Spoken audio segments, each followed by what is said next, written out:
በሀገሪቷ እየተንሰራፋ ያለው የሙስና መጠን በጣም በከፍተኛ ሁኔታ እየጨመረ ነው የሚሉት ዊሊያም ሩቶ ወንበሩን ለቀው ይውረዱ የሚል ንግግር አለ በተደጋጋሚ እየተመለከተን ያለው የኬንያ ፖሊስ እያደረገው ያለው በቀጥተኛ ሁኔታ ተኩስ ነው እየከፈተባቸው ያለውና አፍሶ የወሰዳቸውን ደግሞ በእስር ቤት ውስጥ ከባድ የሚባል ኢሰባዊ ድርጊት ሲያደርግ ነበር ሲገርፍ ሲደበድብ በጁም የሞቱበት አሉ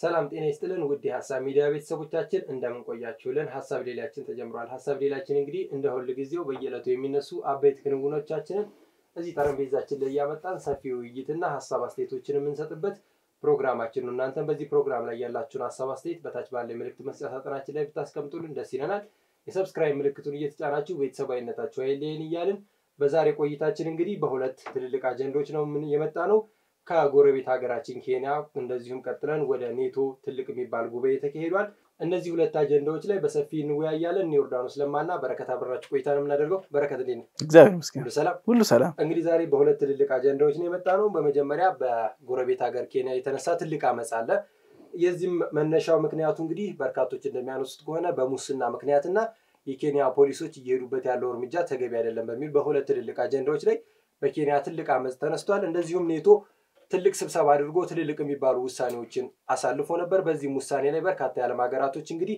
ሐሳባቸውን የሰጡበት ለቀጣይ የኔቶ ተስፋ ለቀጣይ የዓለማችን ሰላምና መረጋጋት ተስፋ ይሆናሉ የሚሉ ሐሳቦች በሰፊው ተነስተዋል በረከት ወደ መጀመሪያ ጉዳያችን ስንሻገር እንግዲህ በኬንያ ከፍተኛ የሚባል አመጽ ተነስቷል ለዚህም አመጽ እንግዲህ በዋና ከተማዋ ናይሮቢ ላይ ከፍተኛ የሚባል ውድመትን እያስከተለ ነው ከ16 በላይ የሚሆኑ የሰዎችን ህይወት ቀጽፏል በርካታ ሰዎች ጉዳት ደርሶባቸዋል እነዚህም የሞቱ ሰዎች እንግዲህ በፖሊሶች ቀጥተኛ ተኩስ ተተኩሶባቸው ነው ተብሏል እነዚህ ሰዎች እንግዲህ ወደዚህ አመጽና ወደዚህ ግርግር የተነሱበት ምክንያት በሀገሪቷ እየተንሰራፋ ያለው የሙስና መጠን በጣም በከፍተኛ ሁኔታ እየጨመረ ነው የሚሉት እንደ ሀገር ሙስና የሀገር ትልቅ ጠንቅና የሀገር ውድቀትን የሚያፋጥን ነገር ነውና አመጻቸውን ያስነሱበት መንገድ ልክ ነው ነገር ግን ወደ ሌላ ወደ አልተገባ ወደ ግጭት የሄደበት መንገድ ከፍ ይያለ ስለመጣ ወደ ሞቶችና ወደ ጉዳቶች እያደረሱ ነው ሌላው ሁለተኛው ትልቅ አጀንዳ የሀገሪቷ ፖሊሶች ከፍተኛ የሚባል እየወሰዱት ያሉት እርምጃ ዜጎችን ያገናዘበና በዜጎች ላይ ያልተመጣጠነ ነው ለዚህም እንደው አንደኛ ምክንያት የሚያነሱት አንድ የ31 አመት ጸሐፊና መምህር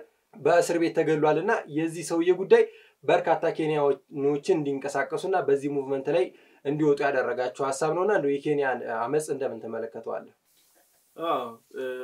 ትላንትና በጣም ተጋግሎ የዋለ ነው ኬንያ የአመጽ አንቨንሰሪ ያከበረች ነው በነገራችን ላይ የአንቨንሰሪ በጣም ወሳኝ የሚባል እንትኖች ያሳየ ነው የመጀመሪያው በምን ተነሳ የሚለው ነገር እናንሳ የመጀመሪያው የታክስ ማሻሻያ ሩቶ ወደ ስልጣን ከመጡ በኋላ የታክስ ማሻሻያ አድርገው ነበር ያ የታክስ ማሻሻያ የህብረተሰቡን ገቢ ያላመጣጠነ ያላገናዘበ ጀስት ብድግ አድርገው ልጥፍ ነው ያደረጉት የሚገርመው ያ ማሻሻያ ካደረጉ በኋላ ህዝቡ በአመጽ ተነስቶ ሙሉ የኬንያ ጎዳናዎችን ዘግቶ በስተመጨረሻም የጸደቀበትን ቤት ፓርላማ ገንጥሎ ገብቷል ሩቶ ተተነዋል ማሻሻያውን ተተነዋል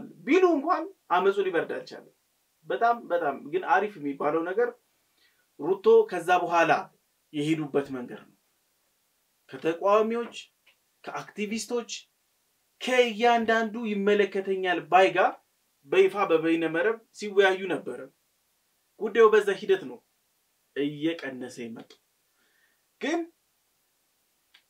የኑሮ ውድነቱ ኢንፍሌሽን እንዳለም አለ እንደ ሀገራት ደግሞ እንደገና ያገኘናል ይሄኛው ኢንፍሌሽን በጣም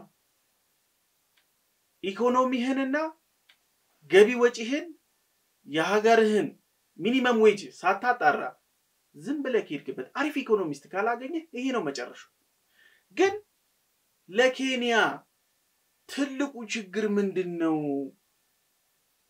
አዲሱ ግብር ነው ወይስ ሌላ ምንጭ አለ ሌላ ኬዝ አለ ስትል ኬዙ ሌላ ነው የሥራ አጥነት የብዙ አፍሪካውያን ሀገራት ችግር ስራ አለመፍጠር መንግስታቱም ለወጣቱ ስራ አይፈጥሩለትም ወጣቱም ወደ ስራ ውስጥ እየገባ አይደለም ይሄ ስራ ማጣት ሲደመር የኑሮ ውድነት የሚያመጣው ምሬት ደግሞ ለዚህ ዳርጋል ኬንያ ኢኮኖሚያ በጣም ጥሩ የሚባል ነው ከኢትዮጵያ ቀጥሎ ያለ ኢኮኖሚ ነው በኢስት አፍሪካው መንገድ ስንመለከተው ይሄ ብዙ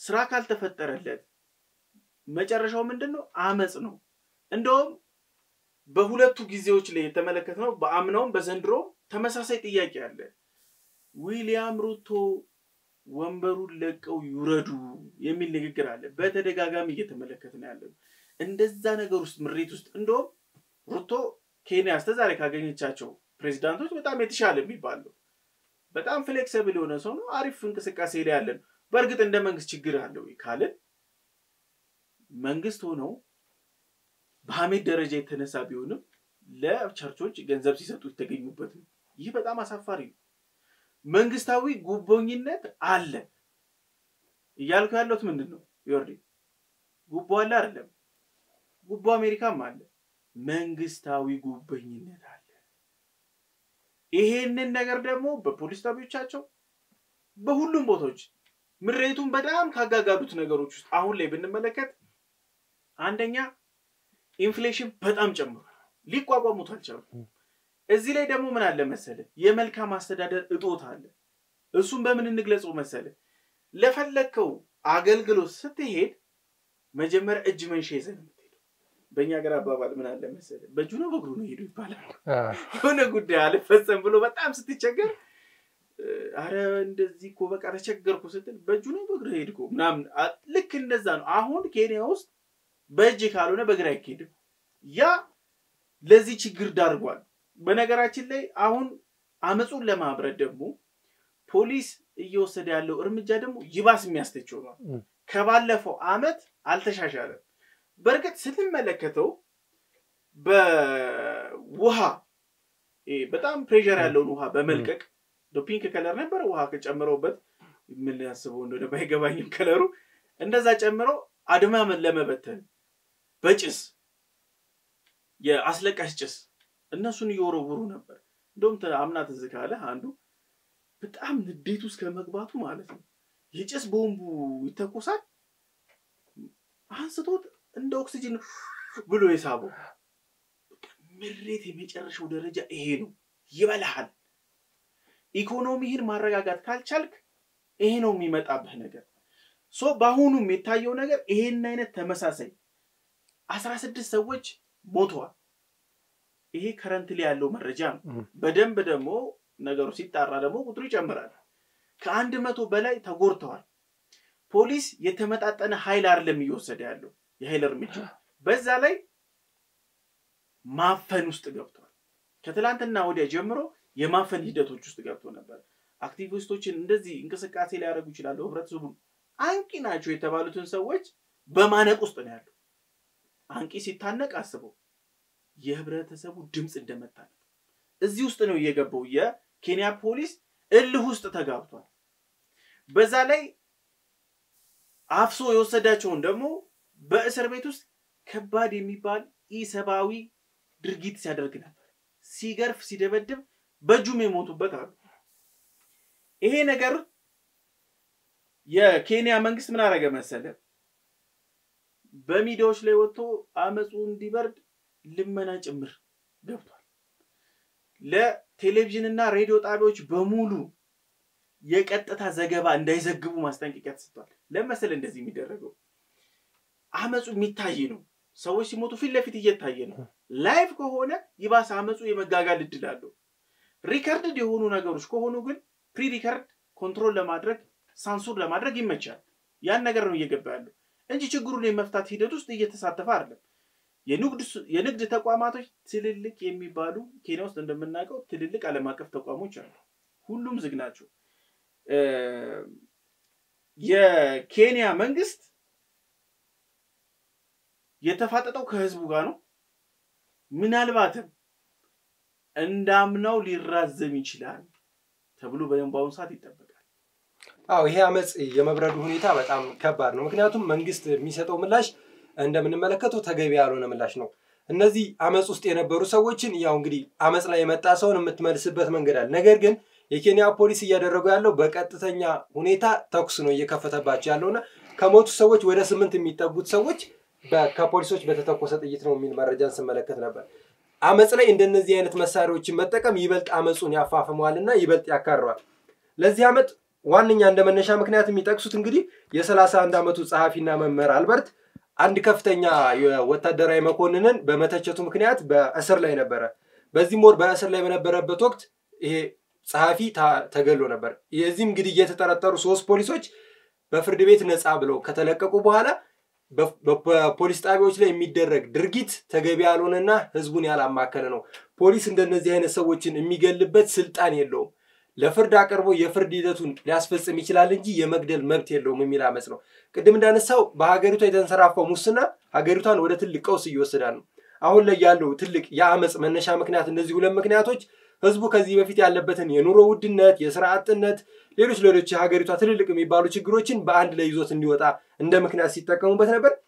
አሁን ላይ በዚህ ተቃውሞ በርካታ ሰዎች ሞተዋል። ከነዚህም ውስጥ እንግዲህ ከተቃዋሚዎችም አለ ከፖሊሶችም እንደዚሁ ጋዜጠኞችም ጉዳት የደረሰባቸው አሉና እየሄዱበት ያለው መንገድ ተገቢ ያልሆነና ይሄ እንዴት ነው ለአመጽ ለመጣ ሰው ቀጥተኛ ምላሽ የሚሰጥ ከሆነ መንግስት አመጹ ይባባሳል እንጂ የአመጹ መብረድና መካረሩ የሚቀልበት ምክንያት አንመለከትም። እንዳልከው ቅድም በሀገሪቷ በየትኛውም የቴሌቪዥን ጣቢያና ሬዲዮ ጣቢያ ላይ ላይቭ ስትሪም አይተላለፍም። ይሄ ማለት ከህዝብ መረጃን እየሸሸክ ነው። ህዝብ ደግሞ አሁን አመጽ ላይና ችግር ላይ ነው ያለው። ይሄንን አመጽ ደግሞ እንዴት ሆነ ብሎ መስማት ይፈልጋሉ። ከዋና ከተማዋ ይልቅ እንኳን ወደ ሌሎች ከተሞች አሁን እየተስፋፋበት ያለው መንገድ በቀጣይ ቀናት በኬንያ ከፍተኛ አመጽ የሚነሳበት ሁኔታ አለ። ምክንያቱም አሁን ላይ እኒህ እንኳን የተመለከትነው የ16 ሰዎች ሞቶች እነዚህ የመቶ የሚደርሱ ሰዎች ጉዳት በዋና ከተማዋ ላይ ነው። ነገር ግን ወደ ሌሎች ከተሞች እየተንሰራፋ ነው። ሌሎች ከተሞችም ላይ የዚህ አመጽ እንቅስቃሴ እየተካሄደ ነው። እንደው ያን ያህል ጎላ ብሎ አይወጣ እንጂ። ነገር ግን እነዚህ አመጾች መንግስት በሚሄደው እርምጃ ተገቢ ባልሆነ እርምጃ የሚቀጥል ከሆነ ቀጣይ በኬንያ ከፍተኛ የሚባል አመጽ ይነሳል። እንደሚሉትም ዊሊያም ሩቶን አንፈልግም፣ የእሳቸው አስተዳደር ለኛ አልተመቸንም የሚሉበት መንገድ ደግሞ ህዝቡ ትልቅ ችግርና ትልቅ እንከን በመንግስቱ ላይ ያለበት። ይሄም ደግሞ ማለት የኬንያ ተቃዋሚዎች ይህንን መንገድ ይፈልጉታል፣ አመጹን ያበረታቱትና ይደግፉታልና በቀጣይ ቀናቶች በኬንያ ከፍተኛ የሚባል አመጽ እንደሚኖር ሁሉም ሰው ፕሬዲክት እያደረገ ያለው ነገርና ነው። እንደው ምን ይሆናል የሚለውን ገምተን እዚህ ላይ እናብቃ። ከማብቃታችን በፊት አንዳንድ ነገሮችን ያ ዛሬው አመጽ ላይ በጣም ከታዩት መፈክሮች ውስጥ አንደኛው ምን ይላል መሰለ? ስርዓቱ ነቅዟል፣ ነቅለን እንጣለው። ያ ማለት የኬንያ መንግስት እንደ መንግስት ከላይ እስተታች ያሉት በሙሉ በሙስና የተጨማለቁ ናቸው፣ ነቅለን እንጣለው። በነገራችን ላይ እንደዚህ ልክ እንደ ልጅ እንደወለደ በየአመቱ እየጠበቁ አንቨንሰሪ የማክበር የአመጽ አንቨንሰሪ ውስጥ ተገብቷል። ቀስ እያለ አመጽ እየተባባሰ ይሄዳል። በዚህ ላይ ደግሞ ነገሩን ደግሞ ያባባሰ ያለው የፖሊስ ያልተመጣጠነ ኃይል ባይዘወይ ዛሬ ላይ ካዩዋቸው አብዛኞቹ መፈክሮች ውስጥም አንዳንዶቹ አልጀዚራ ያነጋገራቸው ሰዎች ምን ይላሉ መሰለህ? በባለፈው አመት ፖሊስ ያልተመጣጠነ እርምጃ ወስዶ የደረሰው ጉዳት ይታወቃል፣ የሞቱት ሰዎች ይታወቃል። ለሱ ደግሞ ከመንግስት ጋር ህዝቡ ተነጋግሮ እርምጃ እንዲወሰድ የፖሊስ አዛዦቹ ላይ አንዳንዶቹ የኃይል እርምጃ እንዲደረግ አመጹን ለማጥፋት የእውር ድንበር ውሳኔዎች ወሰኑዋል። እርምጃ እንዲወሰድ ፍትህ እንዲያገኙ ተብሎ ቢደረግም ተድበስብሶ ቀርቷል። የተድበሰበሰ ፍትህ ደግሞ የተዳፈነ ረመጥ ቀን ይጠብቅልሃል እንጂ እየበላል።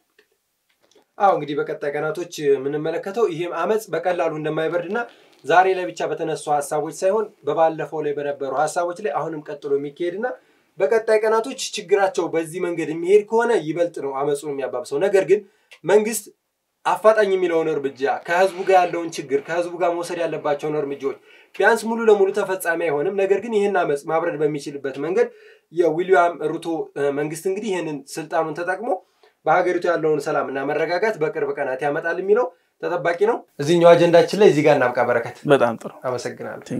ውድ ተመልካቾቻችን ዋና ሐሳባችን ይህን ይመስል ነበር። በቀጣይ ስንመለስ እንግዲህ ኔቶ ስብሰባ አድርጎ ነበር። በኔቶ ስብሰባ ላይ የተነሱ ሰፋ ያሉ ጉዳዮችን የምንመለከት ይሆናል።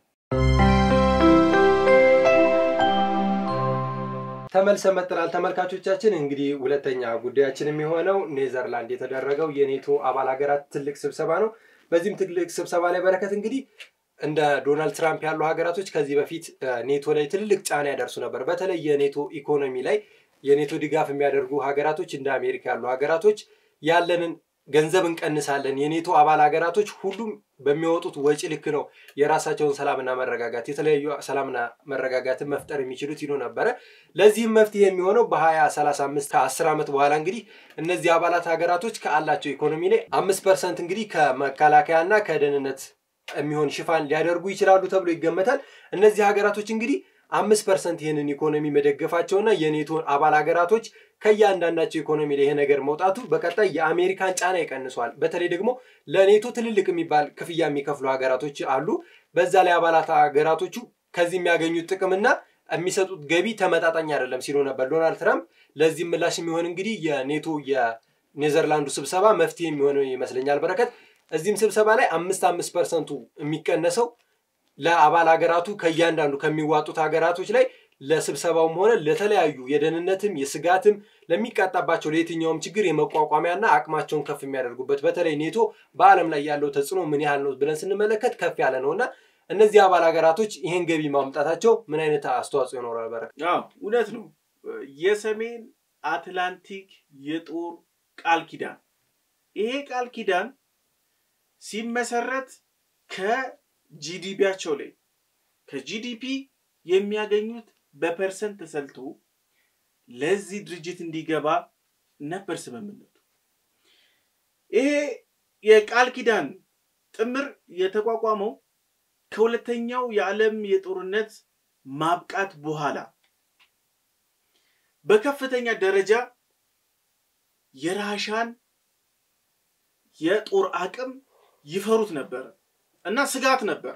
ያ ስጋትን ራሻን የምታክል ትልቅ ሀገር በራስ አቅም መገዳደር አይቻልም። ስለዚህ ምንድነው አማራጩ? ህብረት በማድረግ በጋራ ተደራጅተው መዋጋትም መከላከልም ነበር ዓላማው። የመጀመሪያ ዓላማው ይሄ ነው። ለምሳሌ ራሻ እያንዳንዳቸውን አንዳንዶቹ ብታገኛቸው በደንብ አርጋ ትቀጣቸዋል። ግን በህብረት ሲሆንስ ከበድ ይላል። ይሄ የሰሜን አትላንቲክ ጦር ከፍተኛ ችግር ነበረበት። ምንድን መሰለ ችግሩ? እኩል አያዋጣ ግን ከለላ ያገኛል። ይህ ደግሞ ፌር አይደለም። በቻርተራቸው ላይ ራሱ የተቀመጠውን ነገር እየተገበሩት አይደለም። ኔቶ ከ32 በላይ አገራት አሉ እንዳባል። ከዛም በላይ ደግሞ ብዙ አካላት ዩክሬንን ጨምሮ ያስገቡ ልመና በሽ ነው በየስብሰባው ላይ። ይሄ የአባላቱ ወደዚህ ጥምረት የሚገቡት ለምንድን ነው? ለዚህ ጥምረትስ ምን አስተዋጽኦ ማድረግ አለባቸው? ከጥምረቱስ ምን ጥቅም ያገኛሉ የሚለውን ነገር እናንሳ። የመጀመሪያው ነገር የሚያረጉት መዋጮች አንደኛ ፖለቲካዊ ድጋፍ ይሰጣሉ። ሁለተኛ ወታደራዊ ድጋፍ ያደርጋሉ። ሶስተኛ ኢኮኖሚያዊ፣ አራተኛ የጦር መርከቦችን፣ አውሮፕላኖችን፣ መሳሪያዎችን፣ ታንኮችን እነዚህና የመሳሰሉት ኢቭን የሰው ኃይል ጭምር ያዋጣሉ። ይሄን ካዋጡ በኋላ ይሄ ኔቶ ትልቅ ድርጅት ነው እንዳልኩ። ኔቶ ደግሞ ምን ይሰራል መሰለ? በሳይበር፣ በሽብርተኝነት፣ በአየር ንብረት ለውጥ እንዲሁም ዋና የተቋቋመለትን ራሻን የመከላከል ስራ ይሰራል። ዋና ስራዎቹ እነዚህ ናቸው። ይሄ እስተዛሬ ድረስ ኔቶ በዚህ መንገድ ነበር ሲሄድ የነበረው። ከፍተኛውን የኔቶ ባጀት ማን ነው የሚሸፍነው? አሜሪካ። WHO ጭምር ወርልድ ሄልዝ ኦርጋናይዜሽንን ጭምር ትልልቁን በጀት አሜሪካ ነው የሚሸፍነው ይሄ ግን ጦር ነው ጦር ደግሞ በጣም ገንዘብ ይበላል ስለዚህ ይሄ ጦር ገንዘብ ማግኘት አለበት ስለዚህ እኩል መዋጣት አለበት እዚህ ላይ አንድ ነገር እንይ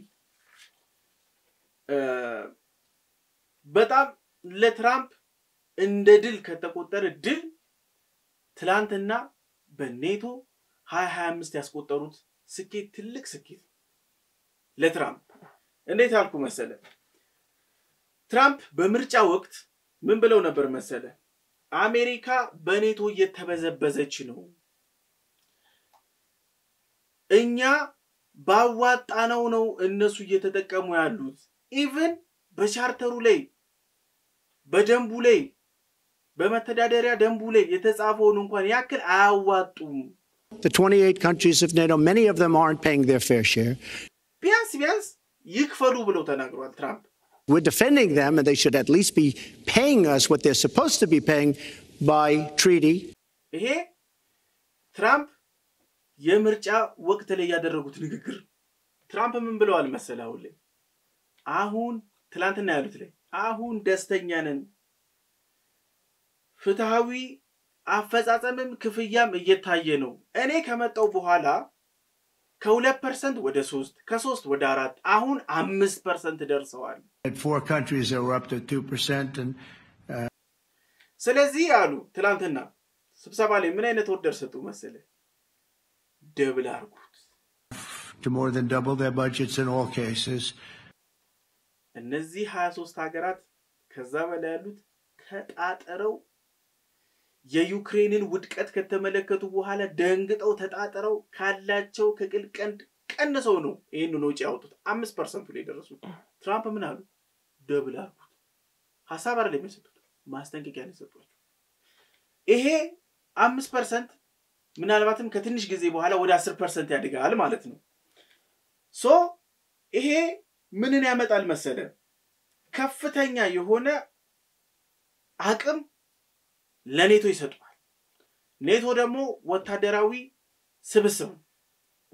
ስብስብ ምን ይፈልጋል ተተኳሽ ይፈልጋል መርከብ ይፈልጋል ጀት ይፈልጋል ሄሊኮፕተር ይፈልጋል ብዙ ሮኬቶችን መያዝ አለበት የሚገዳደረው አቅም ከሱ በላይ የጠነከረ የፈረጠመ የራሻን አቅም ነው ስለዚህ ይሄንን ከ10% በላይ እነዚህ 23 ሀገራት አዋተው የተሰበሰበው ብር የጦር መሳሪያ መግዣ ነው አንደኛ በአለም ላይ ትልቁ የጦር መሳሪያ አምራች ሻጭ ሀገር ማነች አሜሪካ Additional money be spent on very serious military hardware not bureaucracy and hopefully that hardware is going to be made in America because we have the best hardware in the world you saw ስለዚህ ትራምፕ ብዙ ሰው ተላላ ጅላጅል አርጎ ነው የሚያው ትራምፕ ስማርት ነጋዴ ንግዱን ወደ ፖለቲካ ያመጣ ይሄን ፖለቲካ ከቆየ ልምዱ ጋር አጣምሮ ወደ ቢዝነስ ቀየሩ ከነዚህ ሀገሮች የሚሰበሰበው 5% እንደሰጠው ኦርደር ደግሞ 10% ሆኖ ከመጣ ሀገሪው የሱ ሀገር አሜሪካ የጦር መሳሪያ ነጋዴ ነች ስለዚህ ለሀገር ውስጥ ላሉ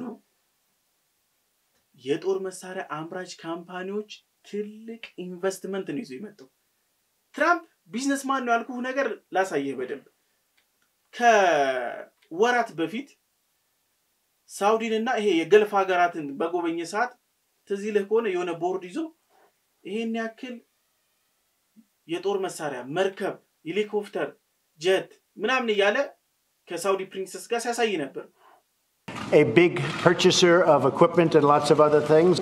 THAAD system, $13 billion.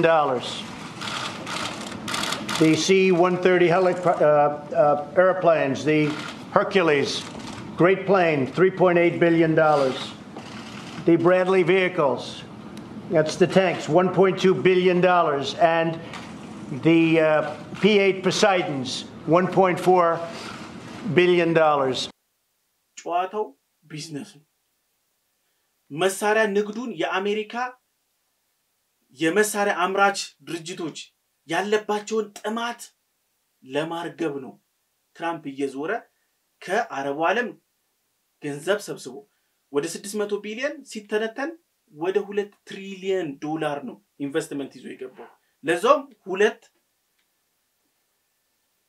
ኤርፎርስ ዋንን ይተካሉ የተባሉ ከኳታር ቦይንጎች እንትኖች አውሮፕላኖች ሁሉ ይዞ ይመጣ ሰው ነው አሁን ደግሞ ከኔቶ ይሄንን የሚያክል ውስጥ ሚስጥሩ ውስጡ ይሄ ነው ወርቁ ይሄ ነው ስለዚህ ከፍተኛ ገንዘብ አግኝቷል በነገራችን ላይ አይዘናወር ምን አሉ መሰለ ከዚህ በፊት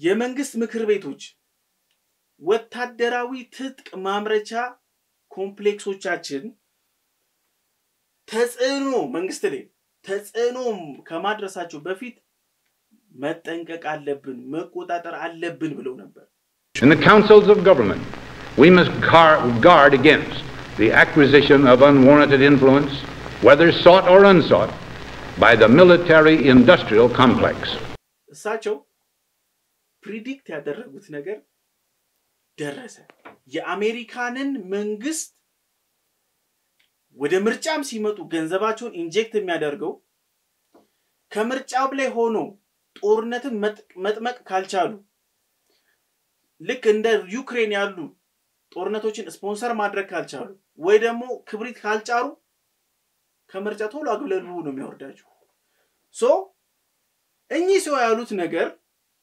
ደረሰ አሜሪካ ወደ ጦር ጠማቂነት ገብታለች የአሜሪካ መንግስትን እነዚህ 5 ጃይንት የተባሉ ድርጅቶች ናቸው እየመሩት ያሉት ኔቶ ሳይወድ በግዱ ነው እየጨመራሉ ምክንያቱም የነብር ጭራያት እንዴት ነው ይለቃል እንዴ አይለቅ ከለቀኩ ይበላል ዞ እነዚህ 23 ሀገራት የነብር ጭራ ይዘዋል የሩሲያን ነብር ጭራዋን ይዞ ከለቀቁ አሜሪካ ከዚህ ጥምረት ለቃ ከወጣች ሩሲያ ተጠርጋቸዋለች እንግዲህ እነዚህ አባል ሀገራቶች እንግዲህ ከመጨረሻ ከስብሰባ በኋላ ያወጡ መግለጫ ላይ እንዳሉት ከሆነ ራሺያ የረጅም ጊዜ ስጋታችን ነች ከራሺያን ባለፈ ሽብርተኝነትን ማጥፋት አለብን ያሉት እንግዲህ እነዚህ አባል ሀገራቶች ሁሌም የራስ ምታታቸው ራሺያ ነች በተለይ ደግሞ አሁን ከዩክሬን ጋር በገቡበት ጦርነት ምክንያት ዩክሬንን በደንብ ደግፏታል በቃ በሚችሉት መጠን ነገር ግን ይሄን ሁላ ነገር ተቋቁማ አሁንም የቆመችበት መንገድ ከፍ ያለ ነውና እነዚህ አባል ሀገራቶች ራሳቸውን አጠናክረው መምጣታቸው እንደ ራሺያ ያሉ ሀገራቶችን ከፍተኛ ጫና ለማድረስ ሌሎችንም ጫናዎችን ለማድረስ የሚሄዱበት መንገድ ለማስፋትና አቅማቸውን ከፍ ለማድረግ ይጠቅማቸዋል በተለይ የውትድርና ስትራቴጂ ከሆነ ይሄ አባል ሀገራቶች ከየትኛውም ሀገር ጋር እንደ ራሺያ አይነትም ሆነ ሌላ እነሱን የሚደረደር አካል ጦርነት ሲገጥሙ አቅማቸው ከፍ ያለ መሆኑን ማሳየት ይፈልጋሉ ራሺያ ላይ ይሄንን ማድረግ ስላልቻሉ በቀጣይ ለሚመጣባቸው ግጭቶች ይሄንን ነገር መወሰን ይፈልጋሉ በመግለጫቸው ላይ ምን ሲሉ ነበር ዋና ጸሐፊው ከእንግዲህ አንድነታችንን አጠናክረን የትኛውም የሚመጣብንን ኃይል ልንቋቋም ዝግጁ መሆን አለብን ኃይላችንንም ማሳየት አለብን ሲሉ ነበር ይሄ ማለት ኔቶ አሁን ያለበት አቅም እንደ ራሺያ ያሉ አይነት ሀገራቶችን መቋቋም የማይችልበት አቅም ነው ስለዚህ ዶናልድ ትራምፕ ያመጡት የ5% ክፍያ በጣም ትልቅ የሚባል ጠቀሜታ አለው ምክንያቱም ምንድነው ስንል ሁሉም ከሚያዋጣው ወጪ ላይ የኔቶ አቅም ይበልጥ ከፍ ይያለና ወታደራዊ አቅማቸው የሁሉም ሀገራቶች ከፍ ይያለ በመጣ ቁጥር ከሌሎች ሀገሮች የሚሰነዘርባቸውን ጥቃት ወይንም ሌሎች ሀገራቶች ላይ ጥቃት ለመሰንዘር ሲፈልጉ አቅማቸውን ከፍ የሚያደርጉበትና የሚያጠናክሩበት ነው እንደው እዚህ ስብሰባ ላይ የፈረንሳው ፕሬዝዳንት ኢማኑኤል ማክሮን ያነሱት ሐሳብ አንድ ትልቅ ሐሳብ ነበር የትራምፕ የንግድ ታሪፍ ከአውሮፓ ጋር ያለው ሰጣገባ ከፍተኛ ነው ይሄ ማለት አንድነታችንን እያጠናከርን ነው ማለት አንችልም እኛ የንግድ ጦርነት የገባን ሰዎች እንደዚህ አይነት ነገሮች ላይ ታሪፋችን ተጨምሮብን እዚህ ነገር ላይ 5% መክፈል ስንጀምር የታሪፉ ጭማሪ እዳው ዞሮ እኛ ላይ ነው የሚደርሰው ስለዚህ ከትራምፕ ጋር የገባነውን የንግድ ጦርነት መጀመሪያ መፍትሄ ማግኘት አለበት ሲሉ ነበር እንዳሉትም ይሄ ሐሳብ ልክ ነው ምክንያቱም በተለይ በርካታ የአውሮፓ ሀገራቶች አሜሪካ ትራምፕ ከመጡ ወዲህ የሚጨመርባቸው የታሪፍ ጭማሪ ኢኮኖሚያቸው ላይ ምን አይነት ተጽዕኖ ያመጣል ይሄም 5% ክፍያ የሚከፈለው ካላቸው ጂዲፒ ላይ ነው ይሄን ደግሞ ለመክፈል ሲጣጣሩ የአሜሪካ የኢኮኖሚ ጫና ይሄንን ከፍተኛ ነገር ያመጣባቸዋልና ማክሮ እንዳሉት ከሆነ ከአሜሪካ የገቡትን እሰጥ አገባ የንግድ ጦርነት በተለይ ትተን ወደ አንድነት መምጣትና አንድነታችንን ይበልጥ ማጠናከር አለብን ያሉት ሐሳብ ትልቅ የሚባል ነው። ምክንያቱም ኔቶ ከእንግዲህ ከፍ ብሎ እንደ ራሽያ ያሉ አይነት ሀገራቶችን ለመቋቋም የሚችልበት መንገድ አቅሙን አጠናክሮ እንደ አሜሪካ ያለ ሀገርን ደግሞ በከፍተኛነት ይዘህ ከየትኛውም ሀገር የሚመጣብህን ጥቃት ለመቋቋም ከፍተኛ አቅም ይፈጥርልሃልና ኔቶ የሄደበት ውሳኔ ትልቅ የሚባል ነው። በነገራችን ላይ እኔ ከማክሮንም እዛ ስብሰባ ላይ ካሉ አባላት ሀገራት ተወካዮች ላይ እንደዚህ አይነት ሐሳብ በጣም ሲንሸራሸር እየተመለከትኩት ነበር። በጣም ተሻስተዋል። ይወል ትራምፕን አልተረዱትም ነበር ማለት ነው። ትራምፕ ምን ብሎ ነበር? ትራምፕ ቢዝነስማን ነው። ከትራምፕ ታወር ጀምሮ ስንት አይነት ቢዝነስ ሪል ስቴት ምን ሲጨፈጭፍ የኖረ ሰው ነው። ትራምፕ እዚህ ጋር ኔቶ ጋር ኢንቨስት እያደረገ እየተበዘበዘ ከዛ ደግሞ መልሶ ደግሞ እዚህ ጋር ምን መጣ? የታሪፍ ጦርነት ውስጥ ገቡ፣ ኢኮኖሚ ጦርነት ውስጥ ገቡ። እነሱ ያልተመለከቱት ነገር ምን አለ መሰለኝ? ከራሻ በላይ ቻይና ስጋት ነች ለአሜሪካ። ስለዚህ ራሻ ብትሆን እንደ ድሮ ራሻ ብትሆን ወርልድ ዋር ልክ ሲያበቃ ይሄ ኔቶ የተመሰረተው ለራሻ እንደመሆኑ መጠን ራሻ ስቲል ጠንካራ ብትሆን በኢኮኖሚው በሁሉም ነገር ብትሆን ኖሮ ትኩረታቸው 100% አሁንም ኔቶ ላይ ነበር። ግን ከራሻ በላይ ቻይና መጣለች። ለዛ ነው በነገራችን ላይ ፖለቲከኛ ስትሆን ነገርን ሲመጣ ሆ ብሎ ማልቀስ ሳይሆን ቀድሞ ነበር እንጂ መጡ ነው መደቁስ። አሁን ምን ያደርጋል ድስት ጥዶ ማልቀስ። ስለዚህ ቀድመው አልተረዱትም። ወደ ስልጣን ላይ ትራምፕ ሲመጣ አልተረዱትም። ትራምፕ በነገራችን ላይ ወፈፌ ይመስልሃል እንጂ እያንዳንዱን ነገር ያደረገው ያስበው ነው የሚያደርገው። ኢራን ላይ ያስበው ነው ያደረገው። ቻይና ላይ በቅዱ መሰረት ነው የሄደለት። ኔቶ ምርጫ ላይ ሲወዳደር የተናገረውን ቃል ተግባራዊ ያደረገው። ትራምፕ ብዙ ሰው እንደመሰለው ስለሚናገር ወፍራም ሰው ሞኝ ይመስላል እንደሚባለው ሞኝ ስለመሰላቸው ነው እንጂ በጣም ስማርት ኢንተለጀንት የሆነ ሰው ሁሉንም ነገር በቢዝነስ አይናየ። አሁን የአሜሪካ ኢኮኖሚን ተመልክተው ከሆነ ባይደን ከያዙት ወደዚህ ሰው ወድቋል ምናምን ይላል። በትንሽ ቀን እንኳን በወራቶች ውስጥ እንኳን ባደረሰው ይሄ ታሪፍ ዋር ላይ በገባበት አሜሪካ ኢኮኖሚዋ ምናምን እንዳለ ስቶክ ማርኬት ቀይ በቀይ ሆኖ ሲወርድ ነበር። ከዛ በኋላስ ልክ ጮቱን ከሰራ በኋላ ዘጋውና ልክ ሲለቀው ምን ሆነ? የአሜሪካ ጃይንት የተባሉት ባለሀብቶች ገንዘባቸው በእጥፍ ነው ያደገው።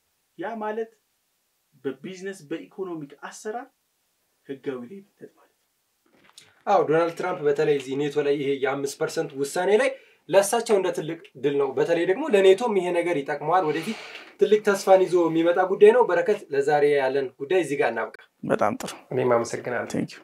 ውድ ተመልካቾቻችን ለዛሬ ነበረን የሐሳብ ዴይሊ ፕሮግራማችን ይሄን ይመስል ነበር። በፕሮግራማችን ላይ ያላችሁን ሐሳብ አስተያየት በታች ባለው የመልእክት መስጫ ሳጥናችን ላይ ብታስቀምጡልን ደስ ይለናል። የሰብስክራይብ ምልክቱን እየተጫናችሁ ቤተሰባዊነታችሁ አይለየን እያልን በቀጣይ ቀን በሌላ ፕሮግራም እስከምንገናኝ ቸር ቆዩ።